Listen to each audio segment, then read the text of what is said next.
여러분 안녕하십니까? 환경대학원 렉처 시리즈에 오신 분들 환영합니다. 저는 환경대학원 교수 이유미입니다. 오늘 렉처 시리즈의 9번째 순서인데요. 저희 최형욱 대표님의 강연을 듣겠습니다. 최형욱 대표님은 본인이 꼭 기술 혁신가라고 설명을 해달라고 해주셨는데요. 기술 전략가, 그다음에 혁신 촉매자라는, 저는 사실 굉장히 생소하지만 그 단어만 들어도 어떤 일을 하시는지 금방 알 수 있을 것 같습니다. 현재 라이프 스퀘어 대표님이시고요. 그리고 상당히 많은 화려한 경력을 갖고 계신데 크리에이티브 커먼즈 이사도 하셨고 퓨처 디자이너스의 대표도 하셨습니다. 그리고 펜아시아 네트워크 공동 설립자이시기도 합니다. 매직에코 공동 대표와 삼성전자 DM연구소 무선사업부에서도 근무를 하신 경력이 있습니다. 저서가 굉장히 많은데 제가 꼭 가장 최근 저서만이라도 소개를 드리고 싶은데, 메타버스가 만드는 가상경제 시대가 온다. 2021년인가 작년에 나온 따끈따끈한 저서입니다. 관심 있는 학생들 또 보신 여러분들은 한 번씩 찾아보셔도 좋을 것 같습니다. 네, 그러면 이 정도로 간단하게 소개를 마치고요. 최형욱 대표님 큰 박수로 맞아주시기 바랍니다. 네, 안녕하세요. 최형욱입니다. 오늘 여러분들과 함께 나눌 이야기는 사실 아까 소개를 해주셨는데 저희 책 제목과 동일한 메타버스가 만드는 가상경제의 시대가 온다라는 주제이고요. 이 주제를 통해서 최근에 불고 있는 메타버스 열풍이 도대체 무엇 때문이며 이 열풍의 근원에 있는 본질적 동인들, 그리고 이로 인해서 생길 수 있는 수많은 어떤 영향과 사회 변화, 그리고 또 궁극적으로는 여러분들이 제일 관심 있어 하실 앞으로의 미래에 어떤 새로운 기회가 만들어질 것이며 여러분들이 또 그 기회 속에서 무엇을 만들어낼 수 있는지에 대한 가능성들, 그런 이야기들을 좀 짧은 시간밖에 없지만 좀 이야기를 좀 드릴 거고요. 내용을 제가 충분히 30분 안에 다 말씀을 드리지 못할 것 같아요. 그 이유가 워낙 방대하기 때문에. 그래서 강연 이후에 이 분야에 대해서 관심이 생기시고 또 이 기술적인 트렌드를 통해서 무엇인가 새로운 기회를 찾고 싶으신 분들은 추가적으로 더 많은 공부, 제 책을 읽으셔도 좋을 것 같고요. 많은 자료들이 있으니까 조금 더 깊이 들어가 보시면 좋을 것 같습니다. 앞서서 말씀드린 것처럼 메타버스라고 하는 것이 사실은 최근에 불고 있는 굉장히 큰 트렌드인데요.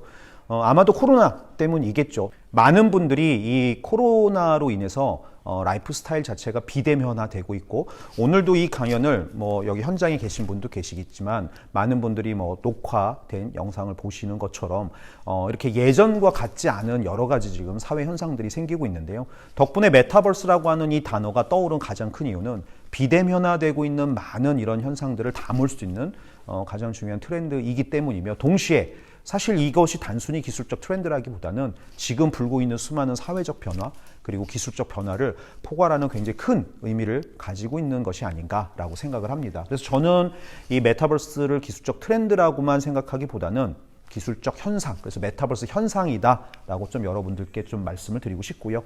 메타버스는 사실 30년 전에 소설 속에서 처음 탄생했던 단어입니다. 스노우크래시라는 소설에서 고글을 착용하고 아바타로 접속하는 가상세계를 메타버스라는 고유 명사로 불렀었는데요. 30년이 지난 오늘 사실 메타버스는 굉장히 다양한 정의로 확장이 되고 있습니다. 지금 현재도 확장이 되고 있고요. 그래서 많은 전문가들이 메타버스를 이렇게 정의를 합니다. 미래의 인터넷이다, 차세대의 공간 인터넷이다, 내지는 우리가 체화되는 인바디드 인터넷이다, 아바타로 접속하는 가상세계다 등등 수많은 정의로 메타버스를 이야기하고 있습니다만, 뭐가 정답일까요? 사실은 모두가 답입니다. 하나의 정의, 하나의 정답을 갖고 있지 않기 때문인데요. 그만큼 이렇게 확장되고 있는 메타버스, 사실 이해하기가 어려울 수는 있습니다만, 그럼에도 불구하고 그 많은 정의들을 포괄하는 여러 가지 고민들을 우리가 좀 할 필요는 있을 것 같아요. 첫 번째는 이런 얘기를 좀 드려보고 싶습니다. 이렇게 복잡해지고 다양한 광의의 의미로 확장되는 이유가 무엇일까? 그 첫 번째는 수많은 기술들의 발전 때문입니다. 가상현실, 증강현실, 디지털 트윈, 이런 단어들 들어보셨죠? 그런 단어들이 사실은 이 메타버스를 가속화시키고 메타버스의 어떤 세계를 확장하는 굉장히 중요한 동인의 역할을 하고 있는데요. 엄밀하게 말하면 지금 제가 말씀드린 가상현실, 증강현실, 디지털 트윈 같은 기술들은 그 자체는 메타버스가 아닙니다. 그걸 통해서 우리가 메타버스를 구현할 수 있고 메타버스에 접속할 수 있는 사실 도구인 것이죠. 그래서 많은 분들이 가상현실도 메타버스, 디지털 트윈도 메타버스 이렇게 생각하시면 혼동이 되기 시작하실 텐데요. 일단 기술은 기술로서 이해를 해주시면 좋을 것 같고요. 그 얘기는 동시에 어떤 의미냐? 가상현실, 증강현실, 디지털 트윈 같은 기술로 메타버스를 구현할 수도 있지만 메타버스가 아닌 곳에도 적용이 가능하다라는 얘기예요. 어떤 산업이서든 어떤 분야든 이런 기술들을 활용해서 새로운 가능성과 가치를 만들어낼 수 있다는 것. 그래서 너무 우리가 이 기술들이 메타버스에 속해 있는 한정된 기술이다라고 생각하지 않으시면 좋을 것 같고요. 지금 현재도 수많은 기술들이 함께 융복합적으로 발전을 하고 있습니다. 덕분에 지금도 메타버스는 계속 진화를 하고 있고요. 그러면 이제 도대체 궁금해지는 거예요. 메타버스가 그래서 뭔데? 이 강의를 듣고 계신 많은 분들도 야, 그렇게 다양한 정의가 있으면 우리가 메타버스 어떻게 이해해야 돼? 라는 질문이 생기실 텐데요. 메타버스를 어떻게 정의하던 간에 한 가지 공통적이고 본질적인 팩트가 하나가 있는데요. 그거를 한번 말씀을 드려보도록 하겠습니다. 지금 화면에 보여드린 마인크래프트, 지금 초등학생들, 10대들이 가장 좋아하는 대표적인 메타버스 게임이죠. 아이들이 이렇게 블록 형태 아바타로 들어가서 블록 형태의 세계에서 블록으로 뭐든 막 만드는 세상. 아마 이 강연을 보고 계신 분들 중에 일부가 어린 시절, 지금은 안 하시겠지만 마인크래프트를 아마 플레이를 하셨고 교육용으로도 활용을 하셨던 경험이 있을 텐데요. 이 마인크래프트의 탄생을 한번 우리가 주목할 필요가 있을 것 같아요. 2009년 마인크래프트를 개발한 그 마커스라고 하는 친구는 원래 컴퓨터 덕후였습니다. 게다가 레고를 굉장히 좋아했는데요. 이 친구의 호기심은 이런 거였어요. 레고를 디지털로 만들면 어떨까?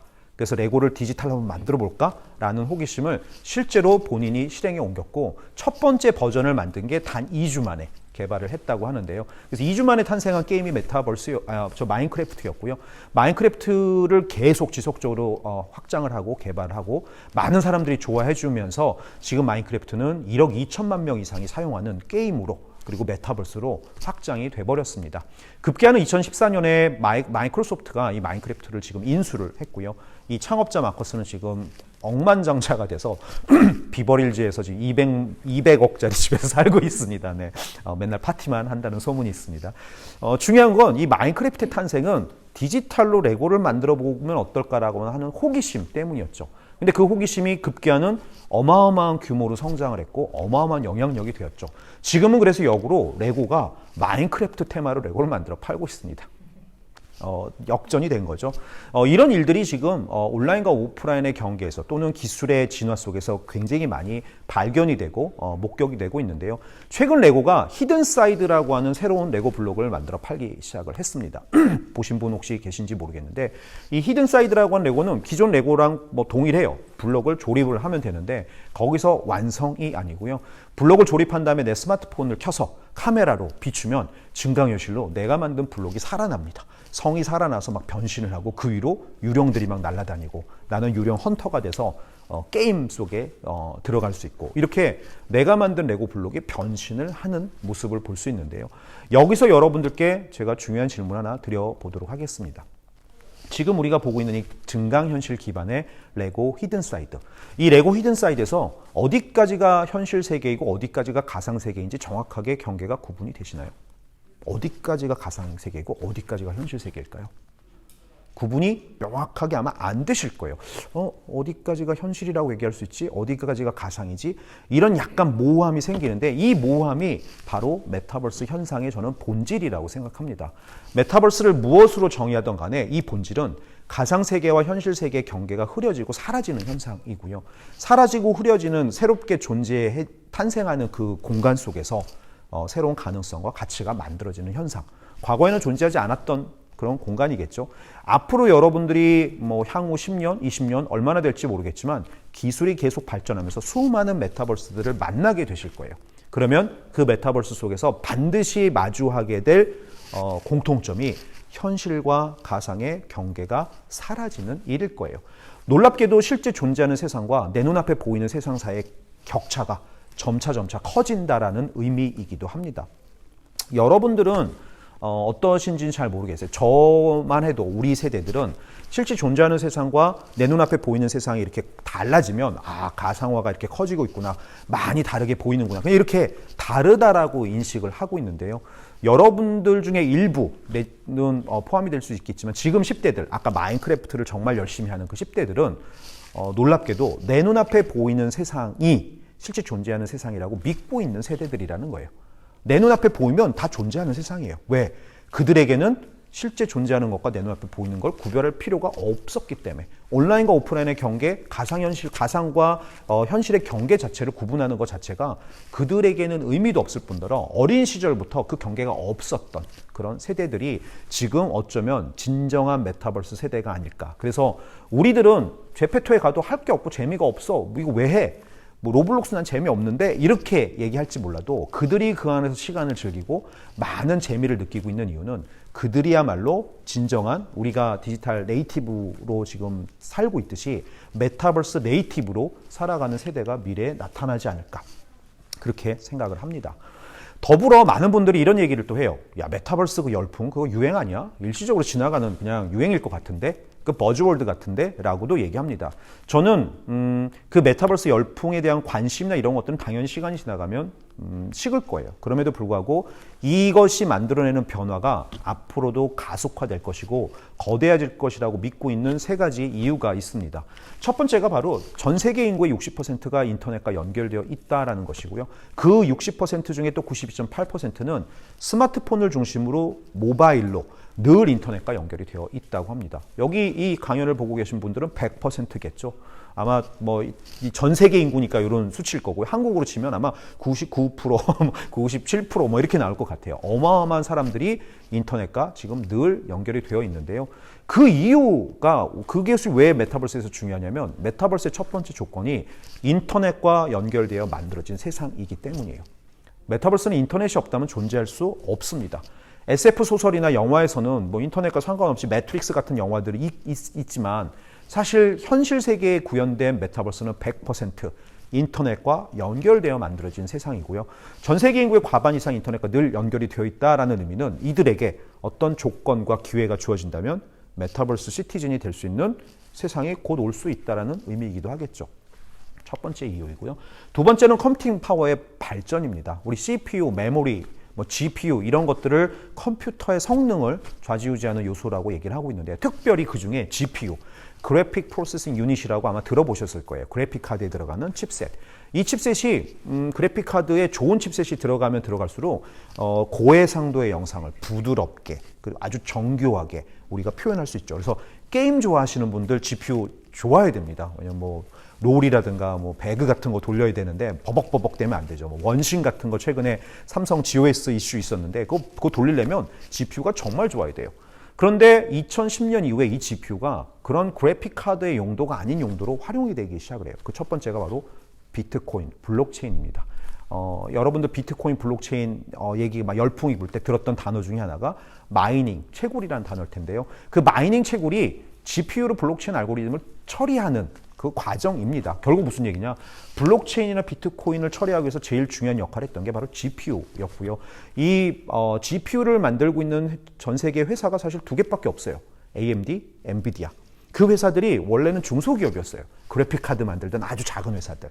그런데 지금 어떻게 됐나요? 천문학적인 돈이 이 안에 들어오면서 지금 어마어마한 회사들이 됐고요. 2010년대 AMD랑 엔비디아 주가를 가서 한번 보시면 지금 주가랑 얼마나 차이가 나 있는지 깜짝 놀라실 거예요. 비트코인만 오른 게 아니라 그들의 주가도 사실 어마어마하게 올랐는데 그만큼 뭐가 올랐느냐? GPU의 성능이 기하급수적으로 올랐어요. 무어의 법칙은 반도체에서 깨졌지만 최근에 엔비디아의 CEO 젠슨 황은 이런 얘기를 하고 다녀요. 이제는 젠슨의 법칙이 통용된다. 젠슨의 법칙은 뭐냐면 매 10년마다 GPU의 성능이 1000배씩 좋아진다라고 하는 본인의 주장입니다. 실제로 현재까지는 그래 왔고요. 그래서 지금 어마어마하게 좋아졌고요. 두 번째는 바로 인공지능이죠. 우리 2016년 알파고와 이세돌의 경기에 기억을 하실 거예요. 4대1로 알파고가 이세돌을 인간을 사실은 이겼죠. 그 당시 알파고는 딥러닝이라고 하는 인공지능 알고리즘을 통해서 바둑을 학습하고 또 바둑 현장에서 실제로 바둑을 두는 데 있어서도 동작을 했던 소프트웨어인데요. 당시 이 알파고라고 하는 딥러닝 기반의 인공지능 뭐가 있어서 이렇게 쉽게 작동을 했느냐? 바로 GPU 때문이죠. 당시 알파고는 수천 개 CPU와 수백 개 GPU를 혼자 돌렸어요. 혼자. 그러니까 어마어마한 컴퓨팅 파워를 혼자 써서 인간을 이기는데 활용을 했는데요. 결국 21세기 가장 파괴적인 기술이라고 볼 수 있는 블록체인과 인공지능 둘 다 기저에 뭐가 있는 거죠? GPU의 발전이 함께 한다라는 거죠. GPU가 덕분에 어마어마하게 지금 발전을 했고요. 그럼 왜 메타버스냐? 메타버스의 두 번째 조건 때문인데요. 메타버스는 우리 눈앞에 시각화되고 가상화되는 세상이에요. 우리 눈앞에 보여야 되는 세상이에요.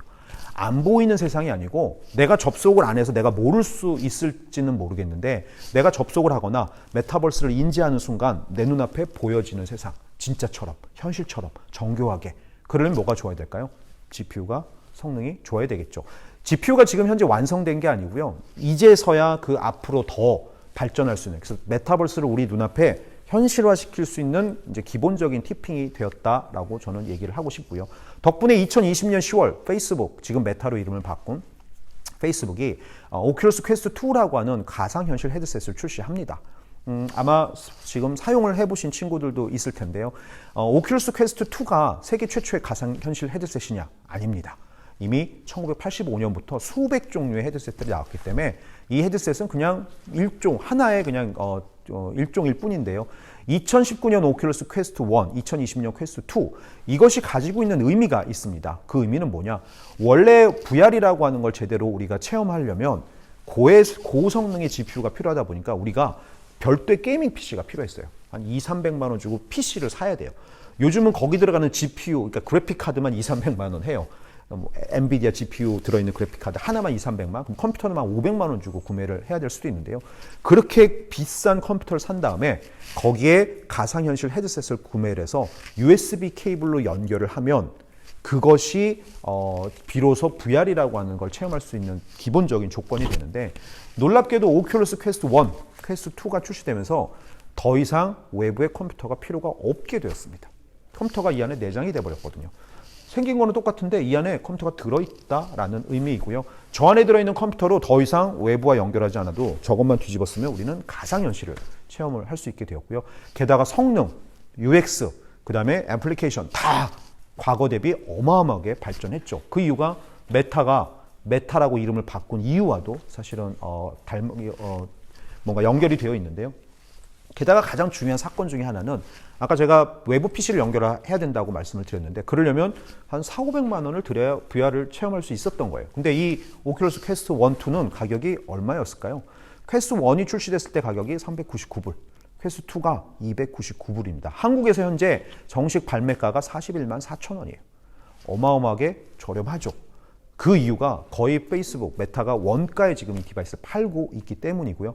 여러분들 이 디바이스는 사면 이득입니다. 왜냐면 원가에 사는 거니까.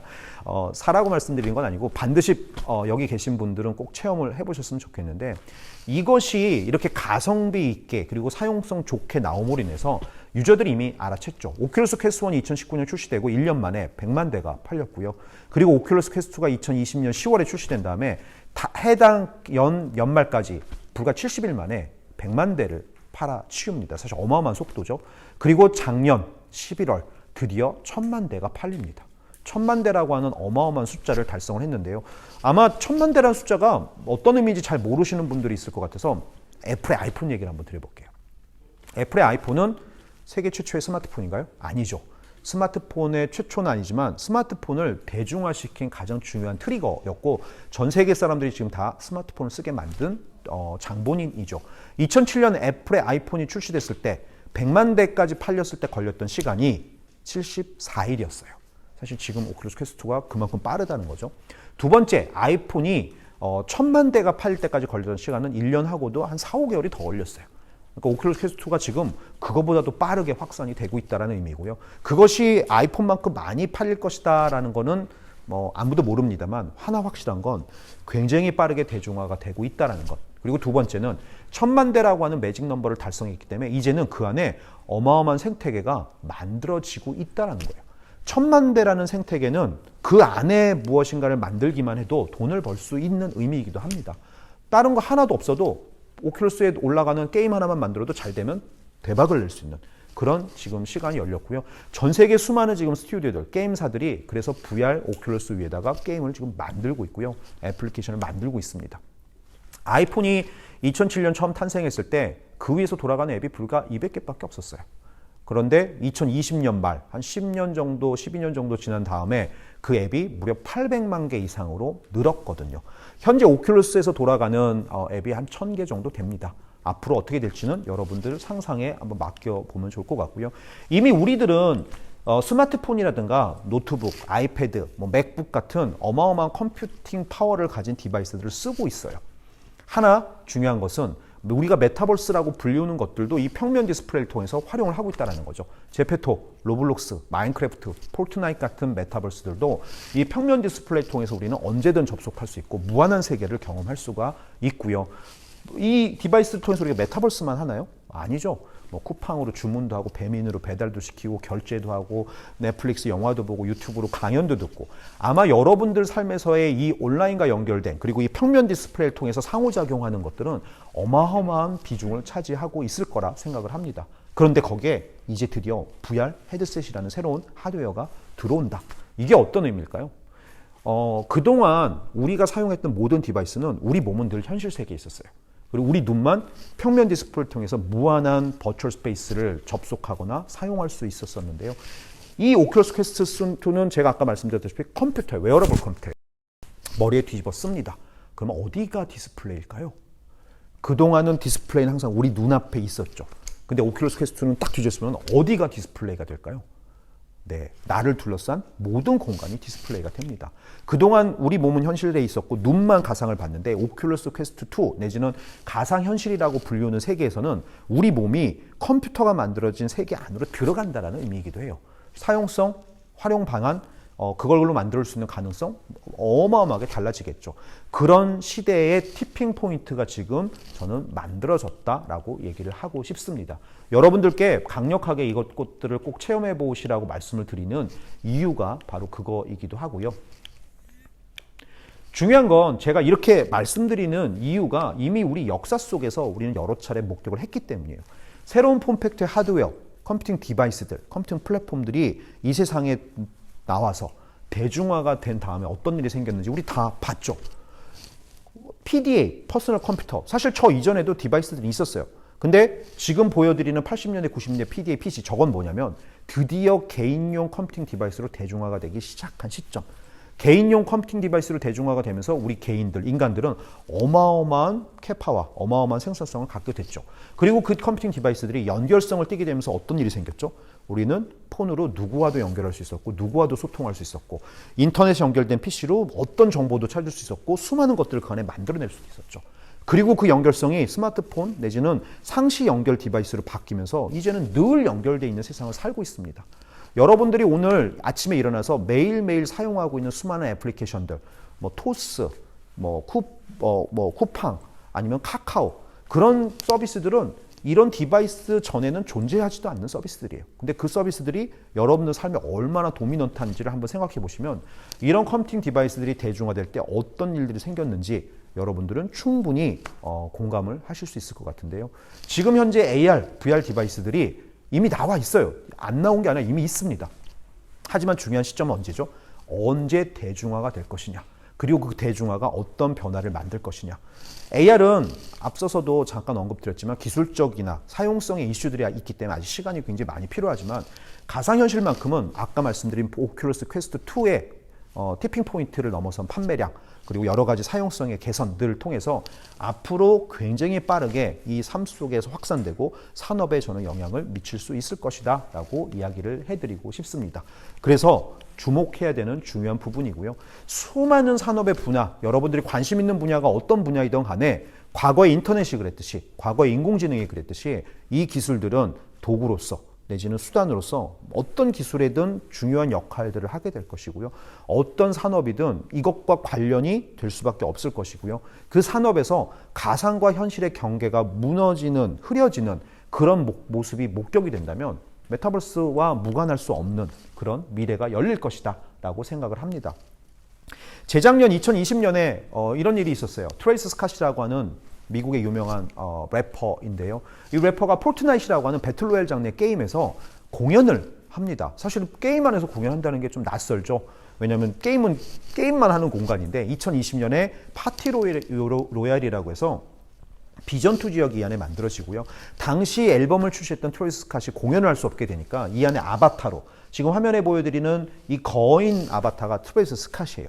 그래서 여기서 팡 등장해서 전 세계에 있는 포트나잇 유저들이 이제 이 게임 안에 접속해서 트래비스 스캇의 공연을 관람을 했는데요. 놀랍게도 트래비스 스캇의 공연에 실시간으로 접속한 어디언스들이 몇 명이었을까요? 무려 1230만 명. 1230만 명이 한 자리에 모여서 실시간으로 이 공연을 봤다? 어마어마한 일이죠. 현실 세계에서 1000만 명 모일 수 있는 장소가 있을까요? 서울시 인구가 950만입니다. 경기도 인구가 2500만이니까 경기도 절반이 한 1250만 되겠죠. 그 인구가 한 자리에 모인다.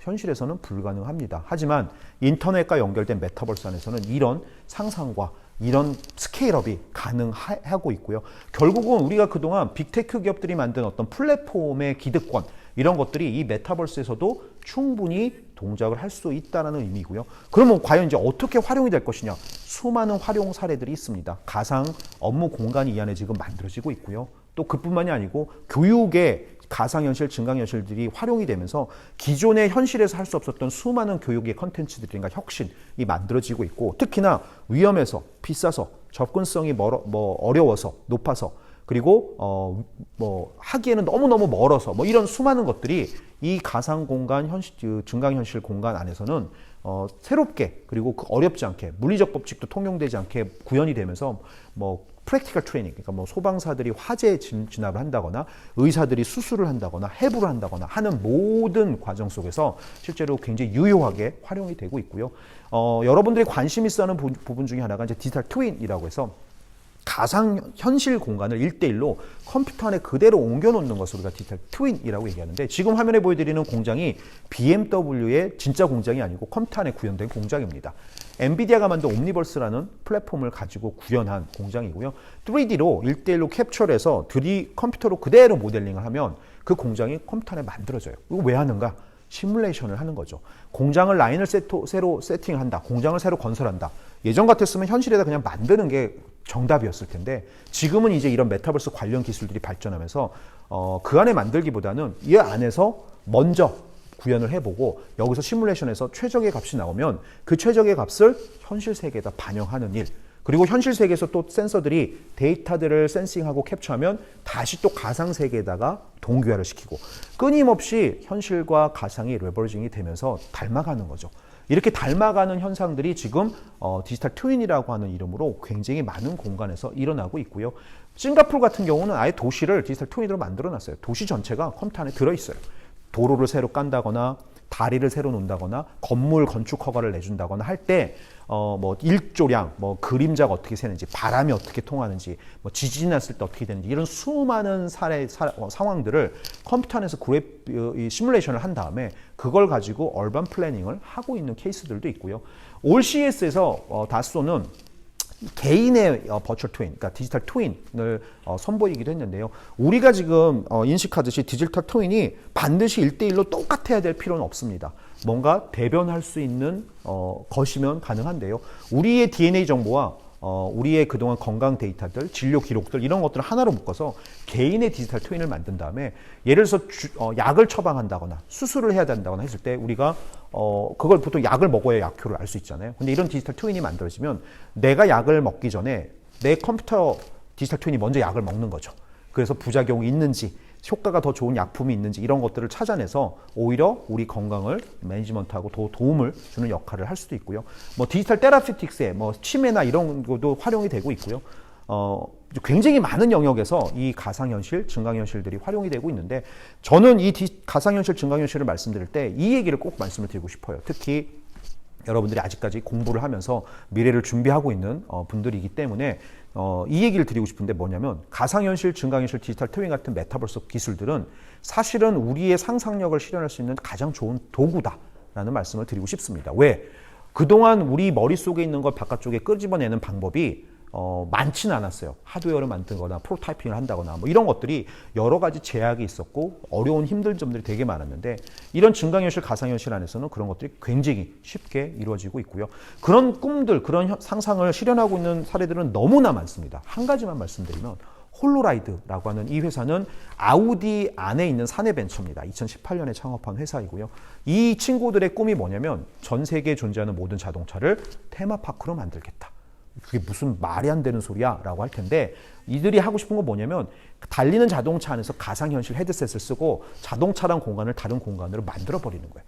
야, 그거 현실 세계에서 써도 어지럽고 멀미나던데 어떻게 흔들리는 차에서 쓰니? 라고 하시겠지만 자동차가 달리는 GIS, 지도 정보를 우리 다 알고 있습니다. 그리고 그 지도 정보에 오큘러스 퀘스트 헤드셋 안에는 센서들이 있어서 진동, 가속, 감속, 오른쪽, 왼쪽으로 턴하는 그런 움직임들이 전부 실시간으로 디텍션 되는데요. 그걸 통해서 실시간으로 컨텐츠에 반영을 해줍니다. 자동차는 현실 공간을 달리고 있지만 저 안에 있는 사람은 테마파크를 달리고 있는 거죠. 그러다가 신호등에 걸려서 나는 섰지만 테마파크 안에 있는 친구는 신호등을 건너가는 몬스터들을 사냥한다거나 이런 완전히 새로운 세상으로 바뀌는. 그래서 주라기 공원 안에 들어가면 나는 공룡을 타고 날 수도 있고요. 우주에 들어가면 우주선을 타고 뭐 은하계에서 전투를 벌일 수도 있는 그런 공간으로 바뀔 수 있다는 건데요. 지금 이 홀로라이드라고 하는 회사는 놀랍게도 디즈니랑 콜라보를 하고 있어요.